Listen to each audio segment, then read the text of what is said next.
ಇವತ್ತಿನ ಕತೆ ಏನಪ್ಪ ಅಂದರೆ, ಬೆಳಗ್ಗೆನೇ ಎದ್ದು JCB ಹತ್ರ ಹೋದೆ, ಕೆಲಸ ಇತ್ತು.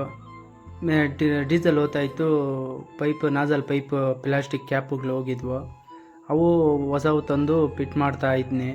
ಡೀಸೆಲ್ ತುಂಬ ಲೀಕ್ ಆಗ್ತಾಯಿತ್ತು, ಅದಕ್ಕೆ ಅದು ಹೊಸ ತಂದು ಹಾಕಿದ್ನಿ. 120 ರೂಪಾಯಿ ಏನೋ ಕೊಟ್ನಿ ಅವಕ್ಕೆ. ಒಂದು ಫಿಟ್ ಮಾಡಿದ್ನಿ.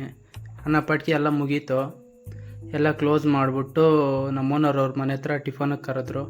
ಸರಿ ಅಂತೇಳ್ಬಿಟ್ಟು ಹೋಗೋಣ ಅಂತ ಹೋದೆ. ಚಪಾತಿ, ಕ್ಯಾರೆಟ್ ಪಲ್ಯ, ಟೊಮಟೊ ಚಟ್ನಿ ಎಲ್ಲ ಮಾಡಿದರು. ಚೆನ್ನಾಗೇನೋ ಇತ್ತು ಟಿಫನ್ ಮುಗಿಸ್ಕೊಂಡು ಸರಿ ಅಂತೇಳ್ಬಿಟ್ಟು ಅಂತೇಳ್ಬಿಟ್ಟು ಗಾಡಿ ಸ್ಟಾರ್ಟ್ ಮಾಡ್ಕೊಂಡು ಕೆಲ್ಸಕ್ಕೆ ಹೋಗೋಣ ಅಂತೇಳಿ ಕೆಲ್ಸಕ್ಕೆ ಹೋದೆ. ಅಲ್ಲೋಗೋ ಪಟ್ಟಿಗೆ ಯಾವುದೋ ಕುಂಟೆ ಒಂದು ಆಲ್ಟ್ರೇಷನ್ ಮಾಡೋದು, ಅದನ್ನು ಕೃಷಿ ಹೊಂಡ ಮಾಡಬೇಕಂತೆ.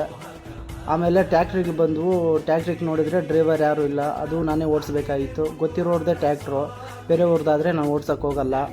ಅದನ್ನು ತಿರ್ಗಿ ನಾನು ಹಂಗೆ ಓಡಿಸ್ಕೊಂಡೆ. ಯಾಕೆ ಸುಮ್ಮನೆ ಇನ್ನು ಅವ್ರಿಗೂ ಡ್ರೈವರ್ ಯಾರೂ ಇಲ್ಲ, ಓನರ್ಗಳು ಓಡಿಸೋದವರು. ಅವರೆಲ್ಲೋ ಹೋಗಬೇಕಾಯಿತು, ಹೋದರು.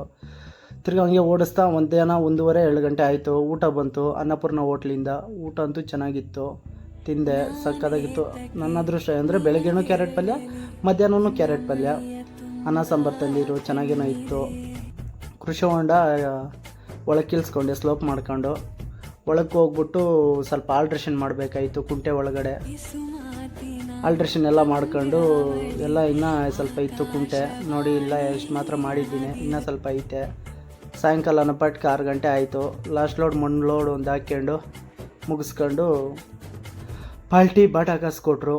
400 ರೂಪಾಯಿನ ಕೊಟ್ಟರು ಬಾಟಾ ಕಾಸು. ಓಕೆ ಫ್ರೆಂಡ್ಸ್, ಇವತ್ತಿನ ಕತೆ ಎಷ್ಟು, ನಾಳೆ ಸಿಗ್ತೀನಿ, ಬಾಯ್. ವಿಡಿಯೋ ನಿಮ್ಗೆ ಇಷ್ಟ ಆದರೆ ಕಮೆಂಟ್